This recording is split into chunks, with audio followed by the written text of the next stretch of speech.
Aksi Cristiano Ronaldo datangi perempuan yang jadi korban tendangan kerasnya. Sebuah insiden terjadi jelang laga Young Boys versus Manchester United pada matchday ke-1 Grup F Liga Champions. Tendangan Cristiano Ronaldo saat pemanasan mengenai penjaga keamanan perempuan dan membuatnya roboh. Ronaldo mendapat sorotan dari setiap mata yang ada di Stadion Wankdorf, bukan hanya saat laga berjalan tapi sejak pemanasan. Bahkan, sebelum laga sejumlah fans meminta foto pada pemain asal Portugal. Namun, sebuah insiden kecil terjadi pada sesi pemanasan. Pemain berusia 36 tahun itu menendang bola yang mengenai petugas keamanan. Petugas perempuan itu bahkan sampai roboh karena tendangan Ronaldo. Dia kemudian mendapat bantuan medis. Dikutip dari Marca, tak ada cedera yang serius dari insiden ini. Ronaldo pun menyadari tendangannya yang dilepas mengenai seorang petugas keamanan. Ronaldo pun mendatangi sang petugas dan memberikan uluran tangan padanya.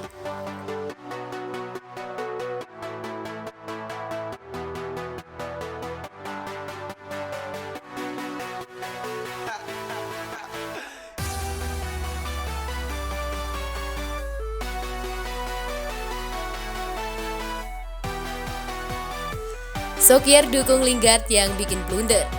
Biasa seperti itu, dia akan bangkit. Manajer Manchester United, Ole Gunnar Solskjaer memberi dukungan pada Jesse Lingard. Sang pemain baru saja membuat blunder fatal saat United kalah dari Young Boys.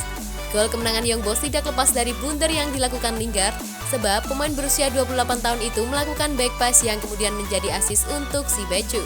Momen ini terjadi pada menit 90+5.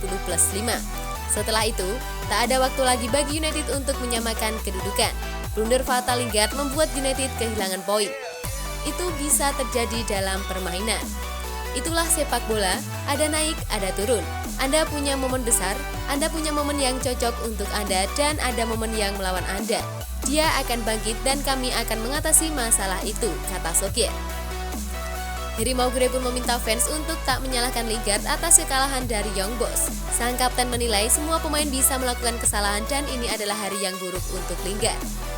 Begitulah sepak bola, orang-orang membuat kesalahan, kami tidak menyalahkan Jesse. Saya yakin semua orang yang ada di lapangan ini membuat kesalahan. Saya yakin Jesse akan bangkit, ujarnya dikutip dari BBC Sport.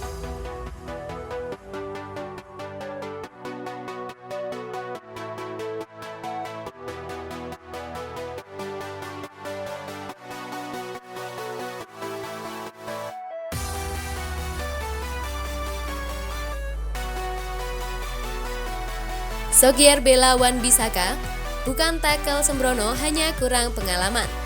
Aaron Wan-Bissaka mendapat kartu merah saat Manchester United berjumpa Young Boys pada matchday pertama Grup F Liga Champions. Wan-Bissaka pun mendapat pembelaan dari manajer Ole Gunnar Solskjaer. Wan-Bissaka mendapat kartu merah saat menit ke-35. Setelah itu, jalannya laga berubah arah. Young Boys pun mampu mencetak 2 gol lewat aksi Moumi Ngamelu dan Jordan Sibaju. Wan-Bissaka mendapat kartu merah usai melakukan tackle pada Christopher Martin Pereira. Pemain 23 tahun ini mengenai bagian pergelangan kaki lawan. Kartu merah pun dilayangkan wasit pada Wan-Bissaka. Wan-Bissaka melakukan sentuhan bola yang terlalu jauh. Itu bukan tackle yang berbahaya karena dia menyentuhnya pada kaki bagian depan, kata Solskjaer. Kami melihat itu pada Harvey Elliott. Terkadang itu bisa menjadi cedera buruk, tapi itu tidak pernah sembrono atau berbahaya.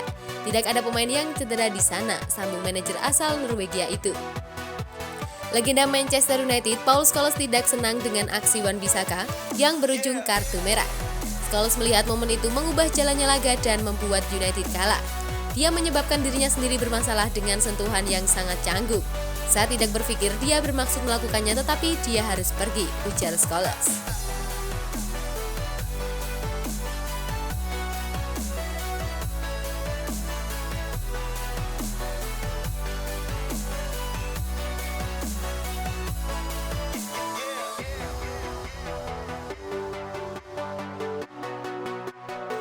Lima pelajaran Young Boys versus Manchester United, Ronaldo, Wan-Bissaka, Lingard hingga wasit. Manchester United memulai Liga Champions musim ini dengan hasil yang buruk. Setan Merah kalah dari Young Boys pada matchday pertama yang digelar hari Selasa malam kemarin. Pada duel yang digelar di Stadion Wankdorf itu, United unggul lebih dulu pada menit ke-13. Cristiano Ronaldo membobol gawang David von Balmos. Namun, pada babak kedua, Young Boys mampu bangkit. Nicolas Ngamelau mengamankan kedudukan pada menit ke-66, lalu gol Jerdon Sibetchu pada masa injury time membuat Young Boys menang dengan skor 2-1. Hasil ini membuat United berada di dasar klasmen grup F dan Young Boys berada di puncak dengan 3 poin. Lantas, pelajaran apa yang bisa dipetik dari duel ini? Cristiano Ronaldo. Jika ada catatan positif di balik hasil buruk United, maka itu adalah Cristiano Ronaldo. Pemain 36 tahun kembali mencetak gol dan tentu saja ini menjadi pertanda bagus untuk Setan Merah. Bukan hanya sekedar gol, tapi gol yang tercipta dari asis Bruno Fernandes. Selama ini Ronaldo dinilai tidak klop dengan Fernandes ketika bermain di timnas Portugal. Tetapi, kerjasama kedua pemain sejauh ini berjalan bagus di United. 2 laga dan 3 gol Ronaldo sedang on fire. Aaron Wan-Bissaka. Wan-Bissaka selama ini dikenal sebagai pemain dengan akurasi tackle yang baik, namun reputasi itu tidak nampak pada laga melawan Young Boys. Wan-Bissaka melakukan kesalahan yang fatal dan sangat vital. Wan-Bissaka kehilangan penguasaan bola dan melakukan tackle yang mengenai kaki lawan. Kartu merah, semua rencana United pun kacau. Setelah Wan-Bissaka keluar, Jadon Sancho harus diganti. Pada awal babak kedua, Donny van de Beek pun diganti untuk menambah kekuatan di lini belakang. Lingard. Setelah akhir pekan yang indah dengan 1 gol ke gawang Newcastle, Jesse Lingard mungkin akan memiliki periode sulit. Lingard dimainkan pada menit ke-72 menggantikan Ronaldo. Lingard menjadi biang kerok dari gol penentu kemenangan Young Boys. Lingard membuat back pass yang diambil oleh Jerdon Sibetchu, sebuah momen yang membuat United kehilangan poin di matchday pertama. Wasit. Kubu Manchester United mengklaim sebuah penalti atas insiden yang melibatkan Ronaldo. Ronaldo mencetak gol lagi dan harusnya mendapat penalti dan lawan kena kartu merah. Dia mendorong dengan lengan 1 lawan 1 dengan kiper. Kadang, itu Anda dapat dari wasit muda, kata Sokir. Laga Young Boys versus Manchester United dipimpin wasit Franco Latexir yang berusia 32 tahun. Drama itulah kata yang tepat untuk mewakili kemenangan Young Boys atas Manchester United. Young Boys tertinggal lebih dulu, lalu unggul jumlah pemain. Pasukan David Wagner pun harus menunggu hingga babak kedua untuk mencetak gol pertama, lalu gol kemenangan tercipta pada menit ke-90 plus 5. Tepatnya, gol tercipta pada menit ke-94 lebih 22 detik. Gol dari Jadon Sibetchu itu menjadi gol kemenangan paling telat di Liga Champions setelah Lucas Moura pada 2019 lalu.